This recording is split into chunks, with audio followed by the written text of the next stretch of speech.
Bon, on peut dire que ma journée d'hier n'était vraiment pas une bonne journée. Ce n'était même pas une demi-bonne journée d'ailleurs. J'ai loupé mon bus, ce qui m'a fait louper mon train, ce qui m'a fait louper mon bus d'après. Il pleuvait, j'avais pas de parapluie, l'étiquette de mon pull me grattait affreusement, la photocopieuse était en panne et il y avait des endives au menu de la cafétéria.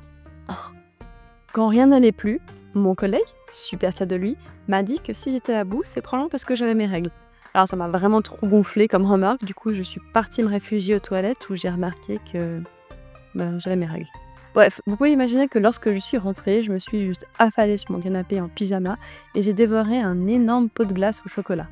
Et là, comble de tout, il était moins bon que d'habitude, au moment où j'en avais le plus besoin. À mon sens, ça retombe un peu sur quelles sont les stratégies de régulation émotionnelle qu'on va utiliser face à une émotion notamment forte. Il y a souvent aussi des croyances qui peuvent être dysfonctionnelles par rapport à l'alimentation. Donc penser que manger de la glace, du chocolat ou autre va vous apporter un certain réconfort, je crois que c'est un peu la croyance implicite de ça.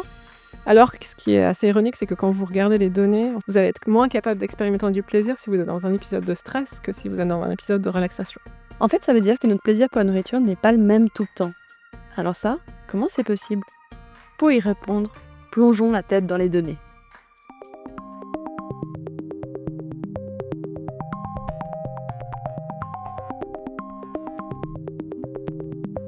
La tête dans les données? Parce que la science, ça fait rêver.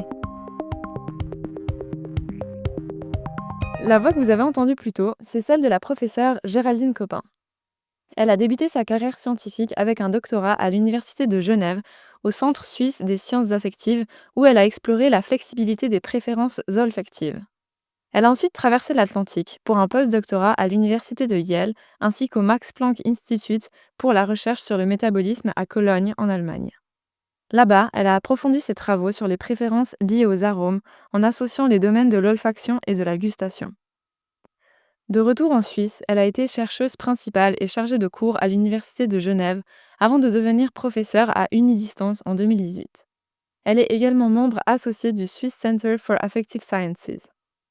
Géraldine étudie la psychologie et les neurosciences de la perception chimiosensorielle. En clair, notre manière de percevoir les odeurs et les saveurs et leur lien avec nos choix alimentaires. Ces travaux vont des comportements quotidiens aux pathologies, en passant par les populations cliniques comme des personnes souffrant d'obésité ou de troubles olfactifs et gustatifs. Au-delà de son impressionnant CV, Géraldine est une scientifique passionnée et pleine d'énergie, et c'est un véritable plaisir de l'accueillir aujourd'hui dans ce podcast. Bienvenue Géraldine. Alors Géraldine Copin, merci beaucoup d'avoir accepté de participer à notre podcast. Merci de m'avoir invité et puis bonjour surtout à toutes les deux. Alors pour commencer, je voulais te présenter une phrase, c'est toutes les nourritures réconfortantes, toutes les comfort foods sont forcément mauvaises pour la santé. Est-ce que c'est vrai? Alors c'est toujours, c'est un peu la science, c'est jamais noir ou blanc je crois. Ça va évidemment, dépendre des personnes et puis des cultures. C'est vrai que c'est plutôt, des choses comme des choses qui sont riches en calories, riches en gras, riches en sucre auxquelles on pense quand on pense à des nourritures réconfortantes. C'est aussi ce qui est communiqué, beaucoup dans les médias. Si vous pensez, je sais pas, une femme qui se fait larguer par son copain, stéréotypiquement, elle va manger de la glace, alors que les hommes vont plutôt boire de l'alcool. Donc il y a comme ça des espèces de stéréotypes genrés sur ce qu'on est supposé manger en comfort food. Après, vous avez des aliments, qui sont supposés être réconfortants, par exemple, chez les Américains, c'est plutôt, les soupes, au poulet, qui sont pas forcément, particulièrement caloriques ou particulièrement riches en gras ou en sucre. Donc ça va aussi beaucoup dépendre. Du coup, tu nous dis qu'il y a certains aliments qui sont réconfortants, donc on sent un peu ce sens, d'émotion. En fait, dans quelle mesure est-ce que nos comportements alimentaires, ils vont être liés, en fait, à notre état émotionnel? Alors c'est une excellente question, c'est beaucoup étudié. Si vous faites des recherches là-dessus, ça s'appelle, emotional eating. En français, on appelle ça, l'alimentation émotionnelle, je crois.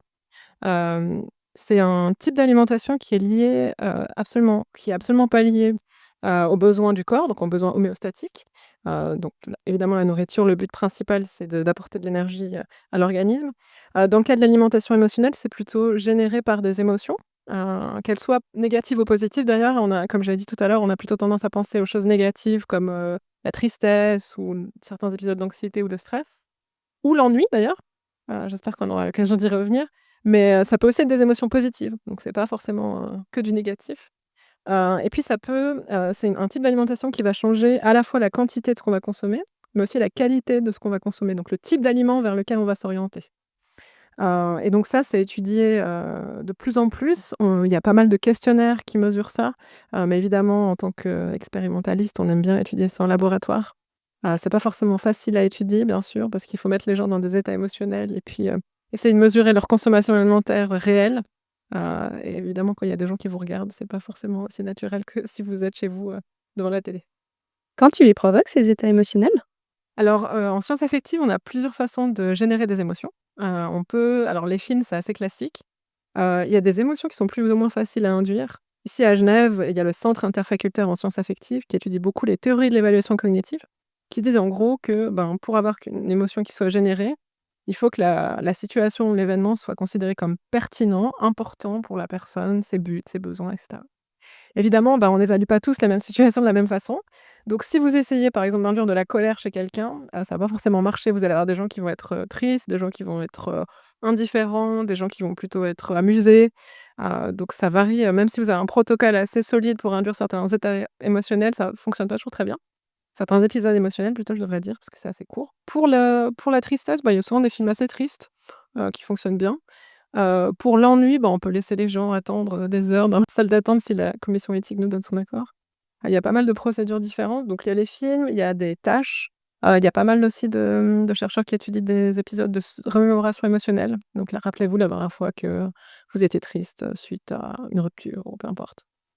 Hem, Ça, je pense, c'est les principales en tout cas qu'on utilise en sciences affectives. Et du coup, alors, on parlait du coup d'émotions et de nourriture. Moi, j'ai un souvenir, c'est que mes grands-parents me disaient que lorsqu'ils étaient enfants, ils adoraient manger des pommes. Ils trouvaient ça trop bon, mais ils adoraient aussi la confiture. Alors que moi, je suis plutôt sur, les Kinder, les plaques de chocolat, les trucs comme ça. Est-ce que c'est possible aussi que nos évaluations, de ce qui provoque de plaisir à manger changent au fil du temps ou bien au fil des périodes? Alors tout à fait, ça change au fil du temps, ça change au fil des périodes, ça change au fur et à mesure aussi, donc je pense qu'il y a différentes échelles temporelles qu'il faut considérer.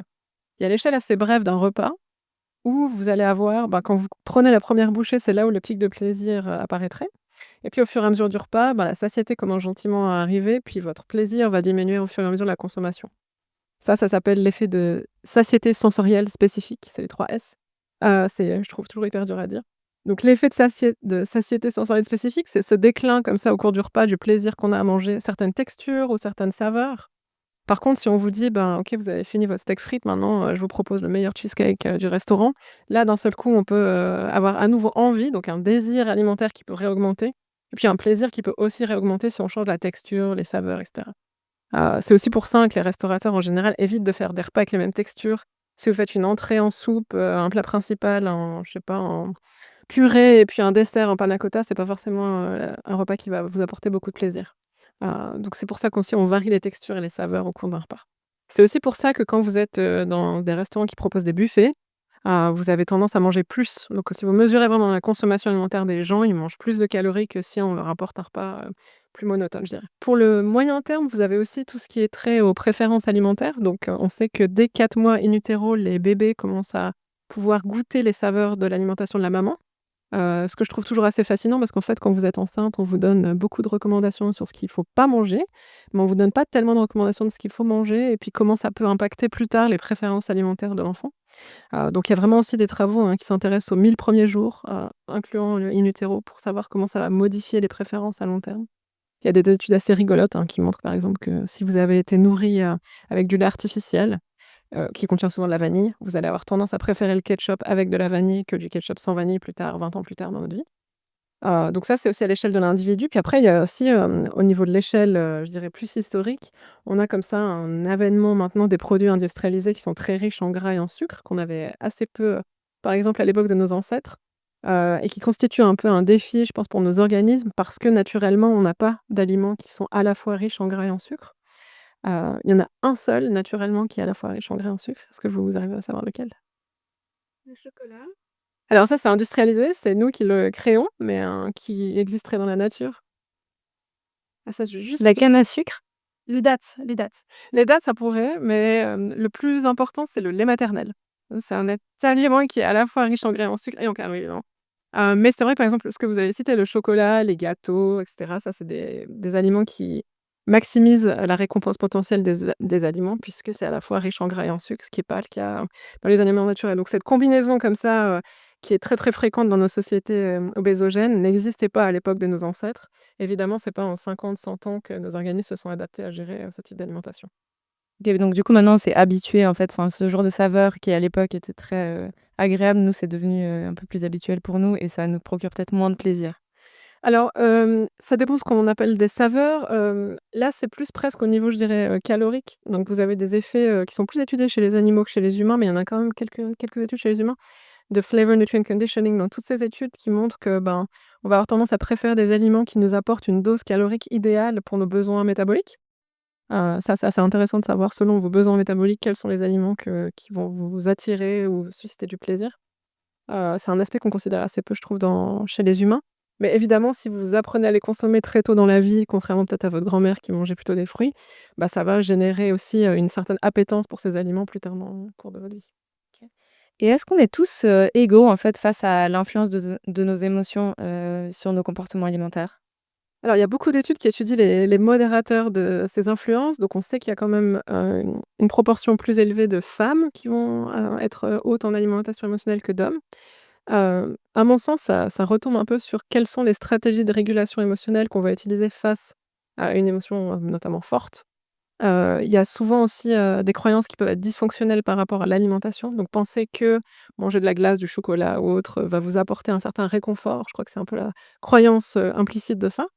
Alors que ce qui est assez ironique, c'est que quand vous regardez les données, en fait, vous allez avoir moins de plaisir. Vous allez être moins capable d'expérimenter du plaisir si vous êtes dans un épisode de stress que si vous êtes dans un épisode de relaxation. Donc on a cette croyance dysfonctionnelle quelque part que, ben, on va avoir du plaisir en mangeant du chocolat, alors si on est stressé, alors qu'on en aura moins que si on n'est pas stressé. Donc je trouve toujours ça assez, ironique finalement d'avoir cette croyance-là. Après il y a des choses, vraiment liées aux compétences socio-émotionnelles, qui sont assez intéressantes aussi de se dire en fait quand on a un épisode émotionnel, quelle est la stratégie, de régulation émotionnelle la plus efficace?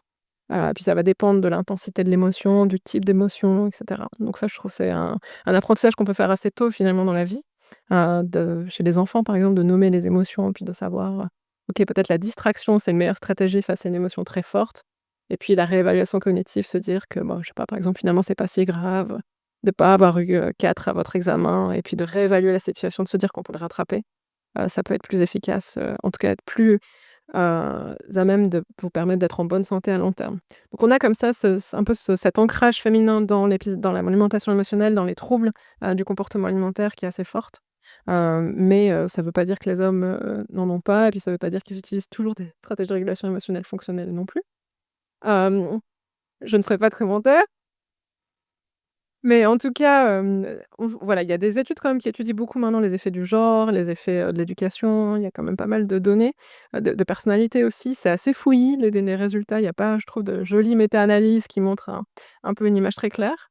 Par contre, à mon avis, ça vaut la peine d'étudier aussi, les différents types d'émotions. Pas juste toujours, un épisode de tristesse ou de stress. Ces émotions positives, moi, m'interpellent assez, en fait. Et bah, en fait, aussi sur ce même sujet, je voulais parler un peu du coup, de ton papier de 2023 où tu regardes, en fait, les neurocorrélats, qui sont liés au food liking et wanting et les différences entre, des personnes qui ont un poids normal et qui sont, obèses. Est-ce que tu voudrais nous parler un petit peu de ce papier? Qu'est-ce que vous avez fait, là-dedans déjà? Alors c'est un article qu'on a fait, suite à un peu c'était le tout début à l'époque c'était le tout début des médicaments anti-obésité. Je pense que tous on en a tous entendu parler d'une façon ou d'une autre. Il y a ces drogues, ces antagonistes du GLP-1, qui sont vraiment très présentes maintenant, en 2024, mais qui commençaient à l'être tout doucement quand on a commencé cette étude. Donc on avait vraiment voulu comparer en fait, est-ce que les personnes avec un IMC sain, donc un indice de masse corporelle sain, c'est-à-dire, un poids qu'on dirait traditionnellement normal, même si personnellement j'aime pas beaucoup utiliser ce mot, on les a comparés à des personnes avec un IMC élevé, donc un IMC au-delà de 30 qui les classe dans la catégorie de l'obésité. Et puis on voulait vraiment comparer assez systématiquement si leur plaisir alimentaire était différent ou similaire et puis si leur désir alimentaire, donc à quel point est-ce qu'ils sont prêts à investir des efforts pour obtenir une récompense alimentaire, était plus ou moins élevé ou était différent entre les 2 groupes. Parce que jusque-là, il y avait en fait pas mal de données, dans la littérature, mais à nouveau pas très consistantes. Pour le plaisir, il y a eu, 2 articles en tout cas qui ont montré, des absences d'effets, ce qu'on n'aime pas en science, hein. Ces effets non significatifs, ils nous embêtent. Donc il y a 2 papiers qui montraient qu'il y avait pas finalement de différence significative entre les 2 groupes. Et pour le désir, c'est encore plus compliqué. Il y a des études qui montrent parfois en général, on a plutôt tendance à dire que les personnes avec un haut IMC ont un désir alimentaire plus élevé, donc sont plus motivées quelque part à se procurer de la nourriture que les personnes de poids sain. Même s'il y a aussi des vieilles études des années 70 chez les animaux qui montrent que ça dépendrait en fait du niveau d'effort qui est requis, de la part des participants. Donc il y a aussi ces autres variables modératrices. Donc en tout cas, dans cet article-là, on a voulu comparer ça. Donc on a comparé des sujets de poids sain à des sujets avec un haut IMC, en baseline, donc vraiment à T0. Et puis on a aussi comparé pour les personnes avec un haut IMC, ce qui se passait si elles prenaient le médicament ou pas le médicament. Donc on a comme ça classé, même si, heu, je mets quand même une grosse, comment dire? Un gros, panneau orange, c'est que, évidemment l'IMC c'est une mesure continue. Donc entre les gens de poids sain et les gens avec un haut IMC, vous avez les gens aussi qui sont considérés comme en surpoids avec un IMC entre 25 et 30. Et puis, finalement, moi, ces catégories, c'est toujours aussi un peu, flou parce que, comment est-ce qu'on passe d'un IMC de 24, 9 à 25? Est-ce qu'on change vraiment, de catégorie fondamentalement? Sachant que l'IMC, c'est pas non plus une mesure, très parfaite. Ça pose, je trouve, aussi des questions plus fondamentales de qu'est-ce qu'on met dans ces groupes-là. Mais en tout cas, on a montré dans cet article un autre effet non significatif qui est que en fait, les personnes de poids sain et les personnes, avec un haut IMC n'avaient pas de différence en termes de plaisir alimentaire. Et surtout, ce qui, moi, comment dire? Me réconforte un peu avec tous ces médicaments qui sont basés sur le GLP-1, c'est qu'il y avait pas non plus de différence entre les personnes avec un haut IMC qui prenaient le médicament versus qui ne prenaient pas le médicament. Donc quelque part, le fait de prendre ce médicament, ça n'altère pas le plaisir alimentaire que vous pouvez avoir à consommer de la nourriture. C'est assez intéressant parce que les patients, rapportent beaucoup à avoir moins de craving alimentaire, donc moins d'envie comme ça irrépressible de manger. Il y a aussi beaucoup de données qui montrent qu'il pourrait avoir des effets, plutôt gastro-intestinaux déplaisants comme les nausées ou voire les vomissements, les diarrhées. Donc a priori, d'après nos résultats, même si à nouveau je mets des grosses pincettes à interpréter des résultats non significatifs, c'est toujours, très casse-cou. On n'aurait pas ce déclin de plaisir qui serait lié à la prise des médicaments. Ouais, en fait, parce que justement, enfin, je trouve, intéressant parce qu'il y a quand même plusieurs papiers qui essayent de montrer, en fait, des différences, au niveau vraiment, neural entre, par exemple, des personnes, ouais, comme tu as dit, on veut pas trop, dire, poids normal, mais admettons un IMC normal, un IMC en surpoids. Mais en fait, c'est aussi une démarche qui peut être assez stigmatisante de dire à une personne en surpoids: «Ben, voilà, toi, ton circuit de la récompense, il est, câblé différemment. Du coup, en fait, tu es différent d'une personne, qui a un poids normal». Pourquoi tu penses que ce genre d'étude est importante et en fait, comment éviter, de rentrer dans ce genre de stigmatisation?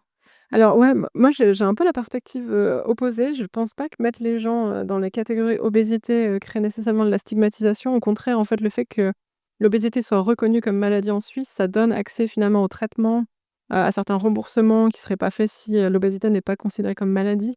Donc moi, je le vois plutôt comme une bonne chose dans le sens où, ça donne accès à un certain nombre de traitements, et le fait que ce soit une maladie chronique, je trouve que ça rajoute d'autant plus, un besoin de bienveillance envers ces personnes parce que finalement, c'est un peu comme l'hypertension. Si vous commencez, à être traité pour cette maladie, vous serez traité toute votre vie. Donc moi, je le vois plutôt comme une, chance quelque part d'avoir cette catégorisation-là. En France, par exemple, l'obésité, c'est pas reconnu comme maladie encore, alors qu'en Suisse, ça l'est, puis ça l'est reconnu par l'OMS depuis un petit moment déjà. Et c'est vrai que moi, je pense pas que forcément le système soit câblé différemment ou d'autres choses comme ça. On sait, hein, que le cerveau est très flexible dans la façon dont on va traiter les récompenses. Et c'est assez, aussi utile à mon avis de tester par exemple si, il y avait un article à l'époque, hein, du laboratoire d'Anna Small qui montrait que vous aviez une réponse différente dans l'amygdale à des indices alimentaires, donc à des choses qui ont été associées aux aliments, uniquement quand vous étiez ni en état de faim, ni en état de satiété chez les personnes et qui prédisait le poids que vous allez prendre à un an. Et ce résultat m'a toujours beaucoup frappée parce que je me suis dit: «C'est vraiment intéressant d'étudier justement ces différents états internes et de se dire on a cette vulnérabilité potentielle dans un état très particulier, qui nous permet potentiellement aussi d'aider ces gens à se dire: «OK, si vous êtes dans un état de faim, dans un état de satiété, a priori, vous n'auriez pas de vulnérabilité particulière. Par contre, quand vous êtes dans cet état-là très particulier, vous avez ni faim, ni, vous n'êtes pas en état de satiété, c'est là où il faudrait être particulièrement attentif». Donc il me semble que ça aide aussi ça aide pardon à, orienter les traitements. Donc dans ce sens-là, moi, je le vois pas du tout d'un mauvais œil. Et puis aussi, d'un point de vue plus scientifique peut-être, tester les corrélats neuronaux, ça permet aussi parfois de tester des modèles théoriques auxquels on n'aurait pas forcément accès avec d'autres, techniques psychologiques. Donc dans ce sens, pour moi, l'avancée des connaissances est toujours, je le vois toujours d'un œil positif. Mais effectivement, c'est des personnes avec qui il faut être très, très vigilant par rapport à la stigmatisation. C'est un gros sujet, hein, et ça passe, par, tellement de niveaux, ne serait-ce que les salles d'attente avec des chaises qui sont pas adaptées, les tables d'examen, de d'abord, moi, je suis toujours très choquée de savoir qu'il y a pas un IRM, qui soit adapté dans les hôpitaux. Donc, si vous avez un problème, neuronal, pas du tout pour nos études scientifiques, hein, vraiment un problème médical, bah, en fait, vous êtes quand même très, très restreint par rapport aux IRM auxquels vous avez accès. Et ça, je trouve assez choquant, ouais. Par contre, il y a quand même, ce qui est assez chouette, c'est que, par exemple, Lucie Fabre à Lausanne, elle est très sensible à cette question, donc elle travaille beaucoup Lucie. Elle travaille beaucoup sur, comment est-ce qu'on aide le personnel soignant à être attentif à ça, aux tables d'examen, par exemple, qui sont trop petites, aux chaises qui craquent, enfin, tous ces phénomènes-là auxquels on pense pas quand on n'est pas dans cette catégorie de poids, qui sont et puis aussi, surtout, à toute la stigmatisation, des patients par rapport au personnel soignant. Donc si vous allez voir un médecin parce que, je sais pas, vous avez mal à la tête, ça va pas forcément avoir avec votre poids et c'est en général des questions qui sont beaucoup posées aux patients. Mmh. Oui, c'est vrai qu'il y a aussi peut-être une habituation de la société qui se fait lentement, des personnes aussi en surpoids maintenant. Bon, maintenant 43 de la population en Suisse est en surpoids ou avec obésité, hein, en 2022, donc si ça représente quasiment la moitié, je crois qu'il faut quand même, avoir une certaine ouverture d'esprit et éduquer les gens à cette problématique-là. Mmh. Et alors du coup, bon, tu en as déjà beaucoup parlé, au fil du podcast. Nous, en arrivant ici, on a senti l'odeur des crêpes, en montant les escaliers. Ça nous a donné faim automatiquement et on s'est dit qu'on allait prendre une crêpe après. Tout ça pour venir à question, quelles sont en fait les situations ou bien les facteurs qui vont, enfin, te diriger plutôt vers des comportements malsains de nourriture? Alors tu avais mentionné plutôt l'ennui. Est-ce qu'il y a d'autres, facteurs qui sont principaux? Alors l'ennui, c'est clairement je trouve une émotion assez fascinante par rapport à la prise alimentaire qu'on connaît assez peu finalement. Il y a eu beaucoup d'études, hein, pendant la pandémie, sur comment l'ennui a généré beaucoup de comportements alimentaires problématiques. Moi, je suis maman, donc c'est toujours une question qui me turlupine par rapport aux enfants, de comment est-ce qu'on peut les aider aussi, plus tard dans la vie. Donc c'est vrai que je trouve par rapport à l'éducation qui peut se faire à n'importe quel âge, on est bien d'accord, hein, c'est toute cette conscience des émotions, des états affectifs et même de l'état interne, moi, me paraît assez central de se dire: «C'est tout à fait OK de manger quand on a faim. Quand on n'a pas faim, qu'on est en état de satiété, bah, là, faut éviter». Puis quand on est dans cet entre-deux, ben, faut vraiment se poser la question à quoi finalement on répond? Est-ce que c'est un signal interne de faim? Est-ce que c'est un signal, plutôt émotionnel, un état de fatigue? Enfin, il y a beaucoup de signaux internes. Je trouve que cette éducation aux signaux internes est assez intéressante et c'est quelque chose qui est fait aussi chez les adultes maintenant, hein, et qui est un peu perdu quelque part quand vous faites beaucoup de régimes, parce que vous apprenez à ne plus écouter vos signaux internes quelque p donc c'est je trouve assez intéressant de faire ça. Il me semble d'être capable d'augmenter ses compétences socio-émotionnelles en général, c'est jamais un mauvais pari. Ça vous aide, dans plein de niveaux de votre vie, professionnelle, personnelle, de santé, je crois que c'est toujours une bonne idée, au-delà de l'alimentation. Après, il y a des choses qui sont peut-être plus pragmatiques comme l'accessibilité des aliments.